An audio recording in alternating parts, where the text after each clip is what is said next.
Good afternoon, everyone. This is Queenie Clem with Queenie's Book Talk and Reviews, and I am your literary ambassador. And today I have a special guest on my channel. Please introduce yourself and briefly tell us about you. Okay, my name is Dr. Wendy Labat, the financial healer, and I want to thank you for having me on your broadcast. And I am, like I said, the financial healer, and I'm empowering people to overcome anorexic income, obese debt, spending addictions, and other financial ills to take control of their finances, find proper protection to prevent financial ruin, create a generational wealth, and become financially free to live the life they desire. Okay. What is your genre and what attracted you to that genre? Well, I'm going to go back not to my whole story, but the last part that got me into the financial cures and writing this book series.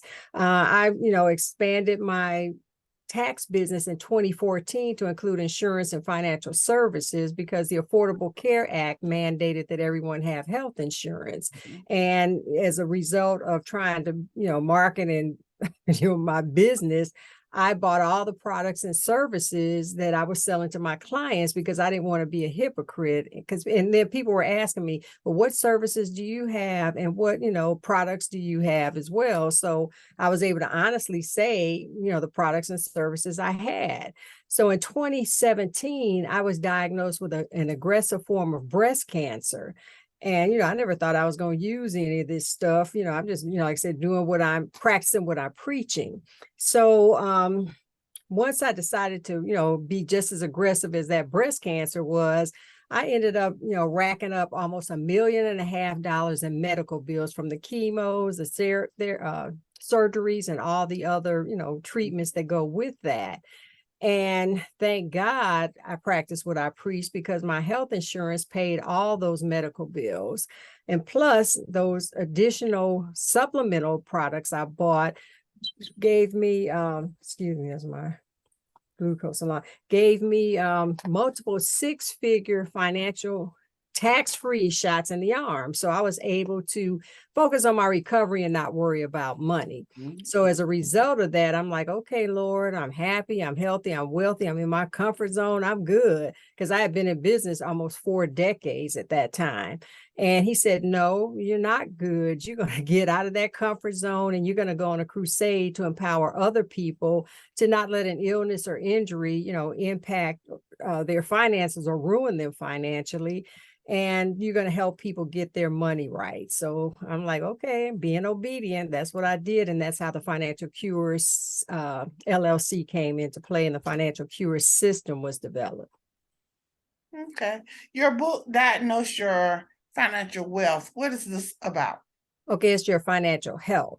Okay. Okay. The book was written to empower people to overcome, the obstacles, the 6 obstacles that prevent them from winning the money game and, optimizing their financial health.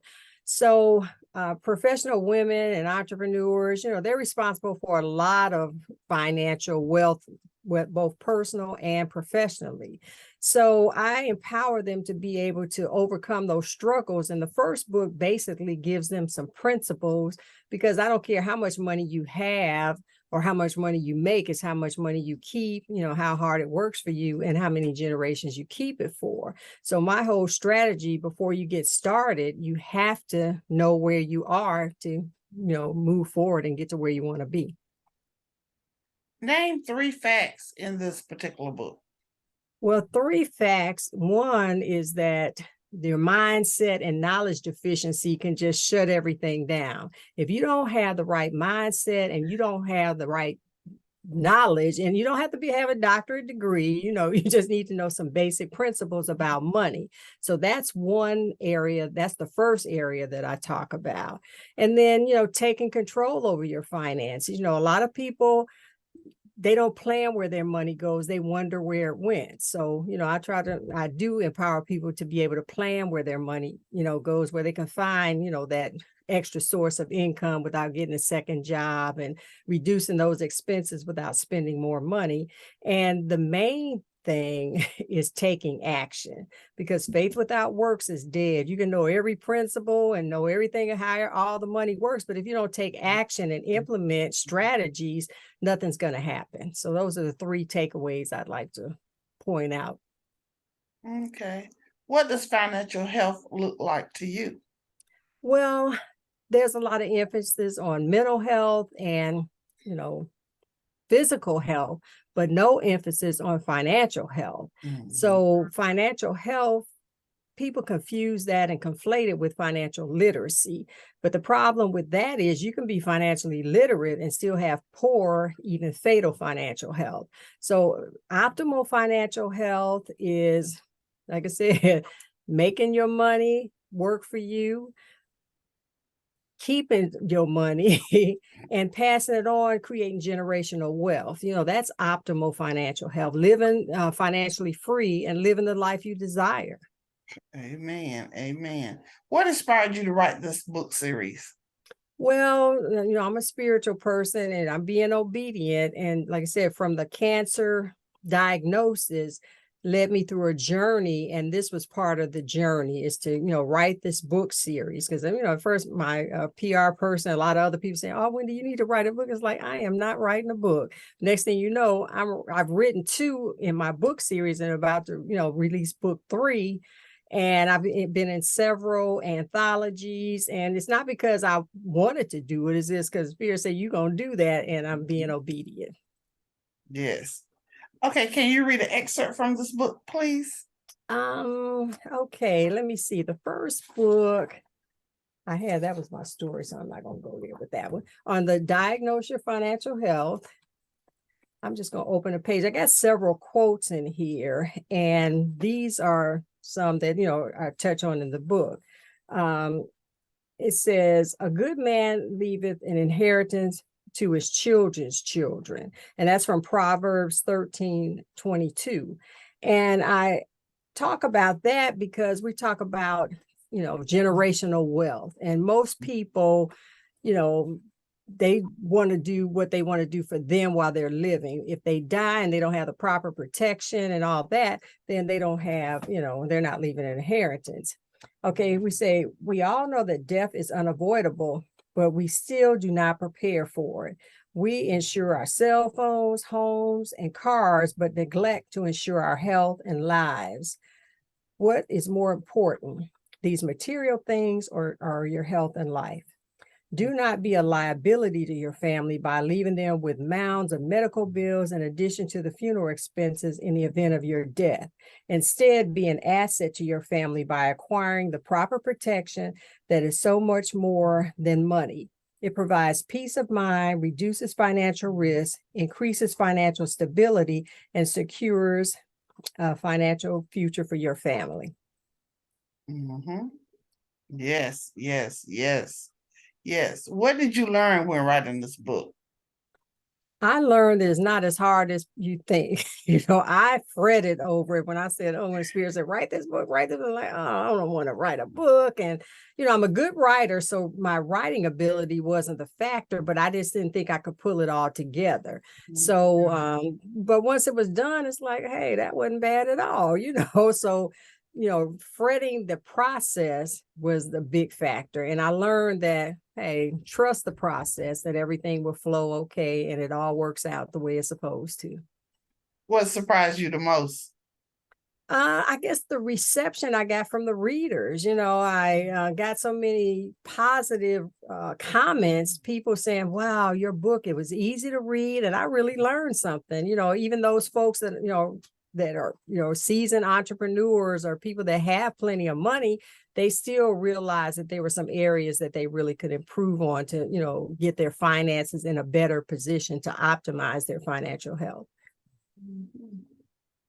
How do we optimize our financial health?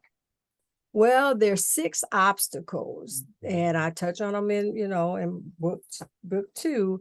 You talk about, like I said, the mindset knowledge deficiency, control over your finances, having the proper protection to prevent financial ruin, understanding, tax codes and tax laws and how they impact your income, especially retirement income, the global economic impact. And I've been talking about this for years, but people didn't really relate. But since, COVID and this global inflation, people are beginning to relate to that. And then taking action. So those are the 6 obstacles. And if you can overcome those, then you will optimize your financial health.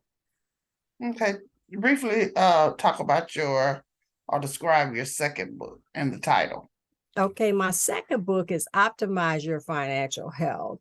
Book 1, Diagnose Your Financial Health, provided tools and techniques to take a realistic look at your finances. It outlines, basic financial terms and definitions and things like that. But book 2 helps you, understand those obstacles and helps you develop a strategy to overcome those obstacles. So, it's kind of a progression from, knowing where you are to strategizing to get to where you want to be.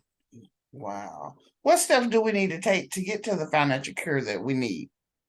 Well, first, you need to diagnose your financial health to see what, what your ills are, what your financial ills are. And then once you find that, then you get your financial cures prescription, which is, just like medicine. You got an issue, then you go to the doctor, they give you the prescription, you get it filled and you take it. So it's the same process when it comes to your finances and your financial health. I like the way you put that. I did. Thank you. Okay, thanks. Tell us about your TV show and briefly describe it. Okay, my show is Financial Cures with Dr. Wendy Labat.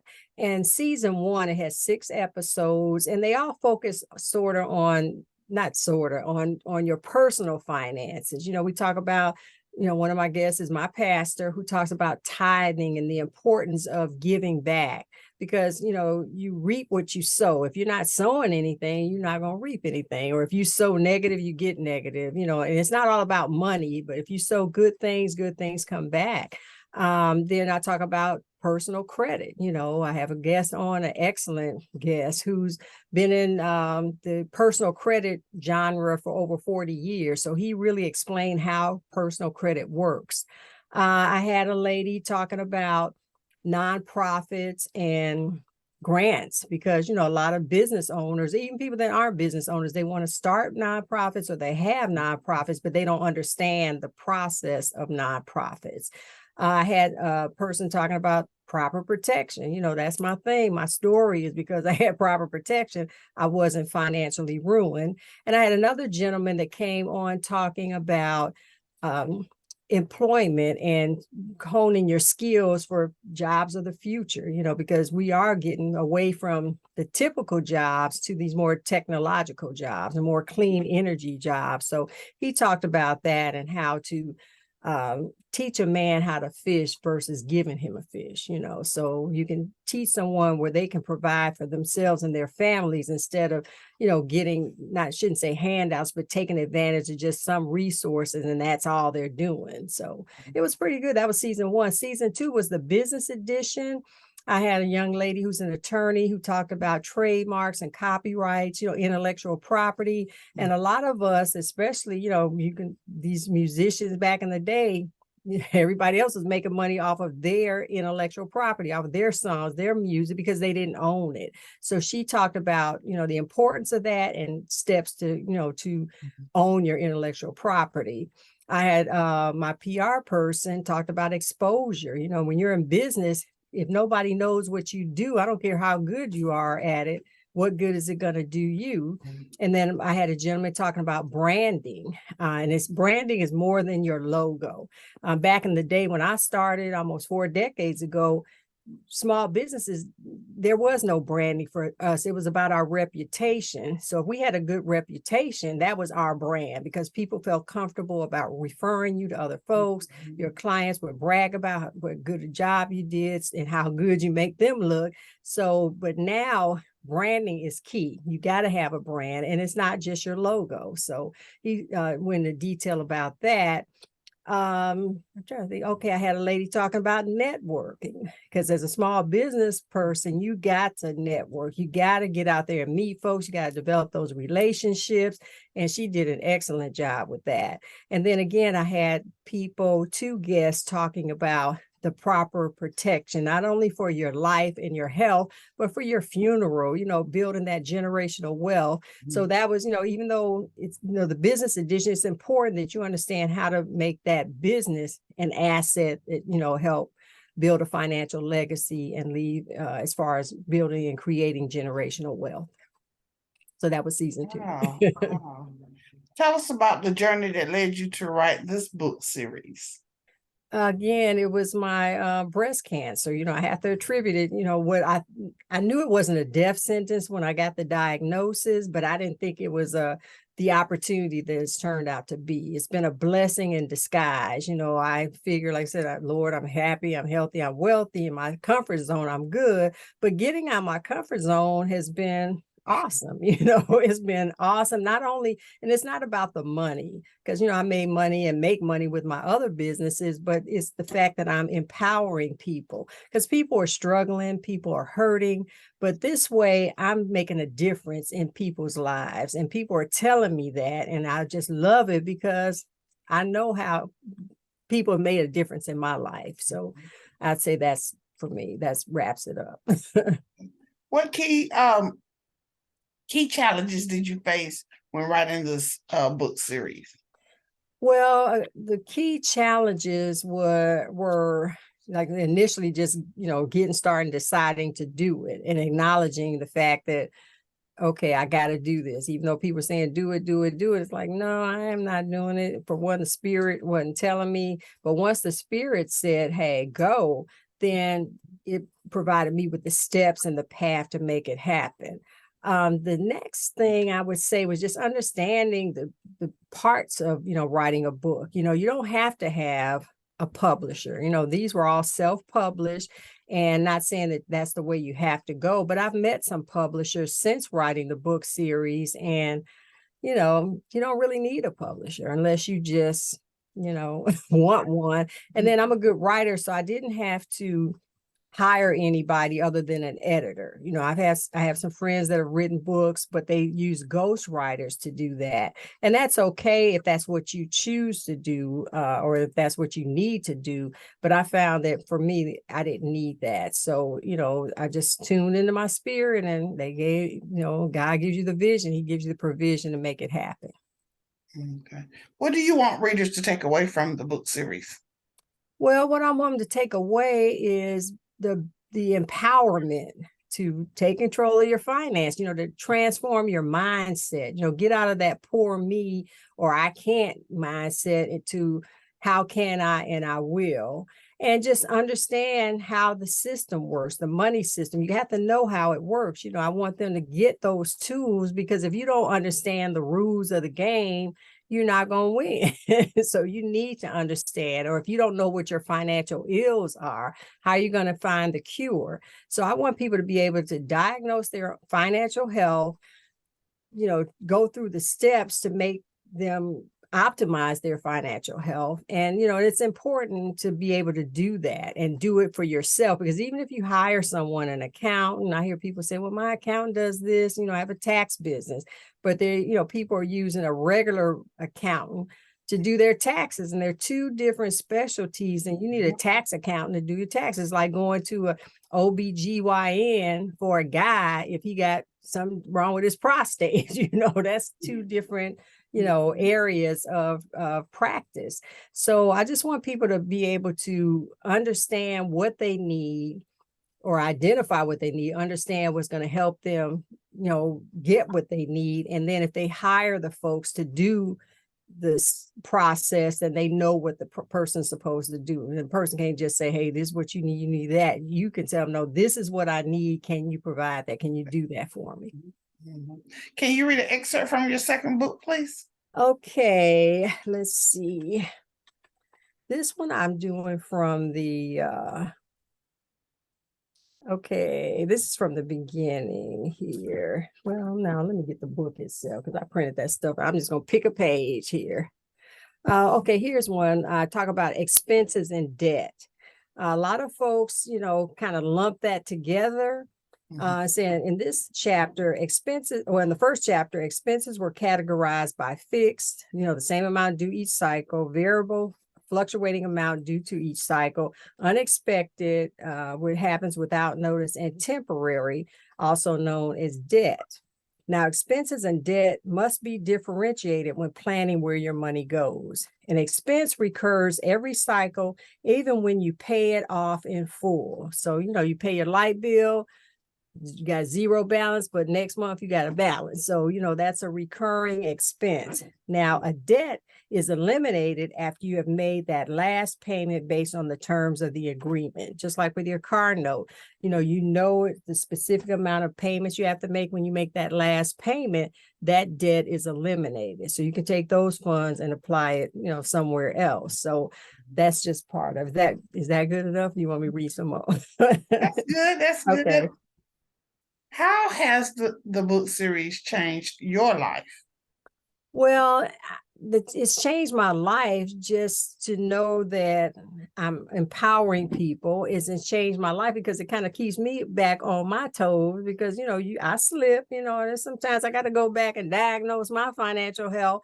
And there's steps that I need to take, to optimize my financial health. And then especially in this inflationary time, my husband and I were talking about this the other day. We were at Sam's Club and we're like, hey, everything's so high. And we've been saying this for the past few months, but I was telling him, look, the bacon I used to get pay $7 for the pre-cooked bacon. Then it got up to like $12, then $16, then $22. I'm like, man, this isn't a matter of months. But we went yesterday and it was down to $14. I'm like, okay, from 22 last time to 14.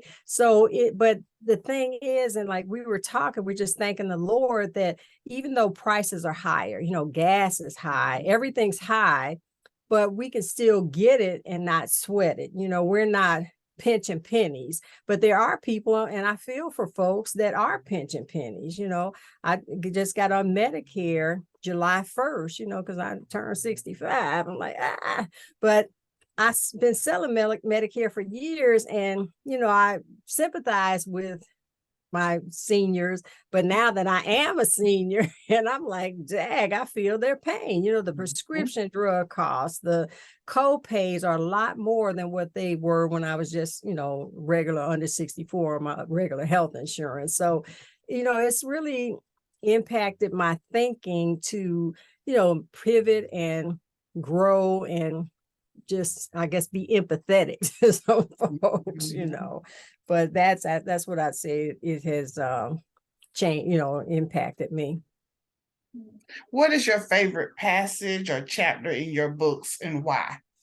I don't know if I have a favorite, but I guess my favorite passage is a quote that I've, my mantra now. It's, if you think right, speak right, and do right, things will flow right to optimize your financial health. And it's on the back of my second book. I don't think I have it on my first book, but it's kind of sums everything up. If you got the right thinking, you're off to a good start. If you speak it, that's, you got to think, speak. And then when you do it, which is the most important, everything will flow right. And I don't say money will flow right. I say everything or things will flow right, which is your, your finances, your relationships, your opportunities, and, your financial health will be optimized. So that's my favorite. Mm-hmm. What aspects of your own life help inspire you to write this book? I guess my journey, from the breast cancer, again, that, like I said, was the opportunity or the blessing in disguise.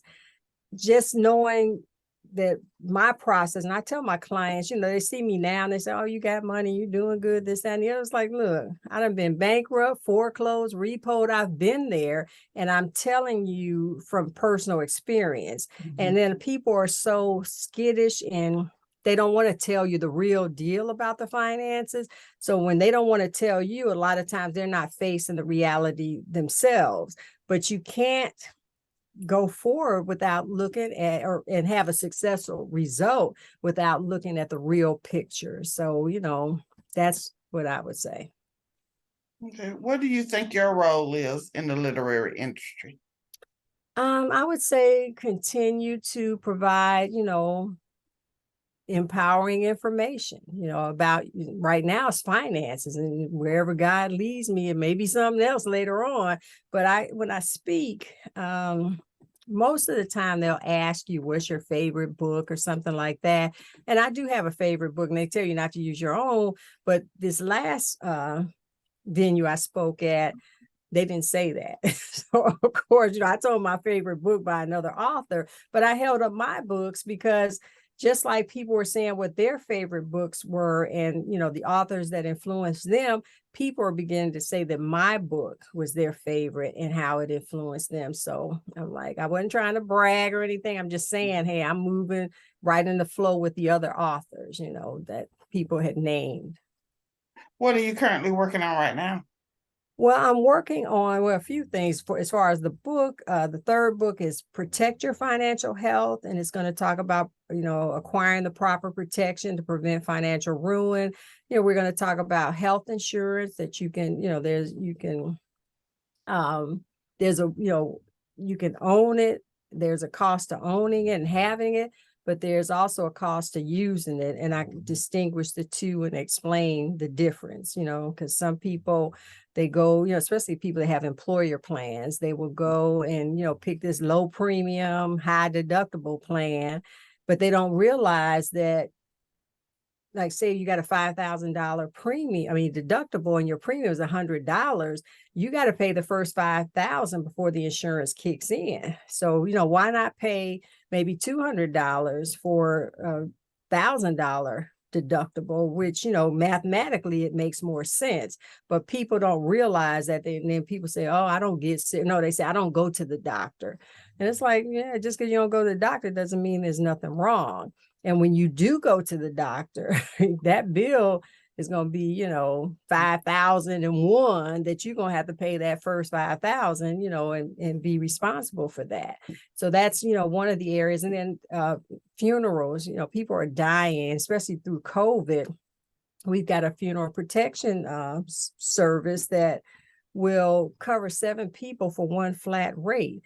I've paid I've buried my mother, my father, my grandmother. We laid them out good. They're not in the ground. They're encrypted, in crypts. Mm-hmm. But, I've paid, and contributed to people's funerals because, you're going to die, but nobody's prepared. So, people have the GoFundMes, or they, family has to kick in. And I want to keep people from having to be in that position. So, that's where that proper protection comes in. Then we talk about, the IRA, the tax codes and tax laws. And people say, okay, I got IRA, I got a 401k, but they don't understand how all that works. When they retire, they think they're properly protected. They got money coming in. They're usually paying higher taxes because, for one, that 401k and IRA, that money is taxable. Your harvest, the seed may have been tax-free, but the harvest, which is multiple times more than the initial, seed, is taxable. And then as you pull money out, it's pulling from the principal, which is not, which means you run out of money like 15 years. So, it's those kind of things we're going to be touching on. Okay. Do you have any book events coming up in the next month or two?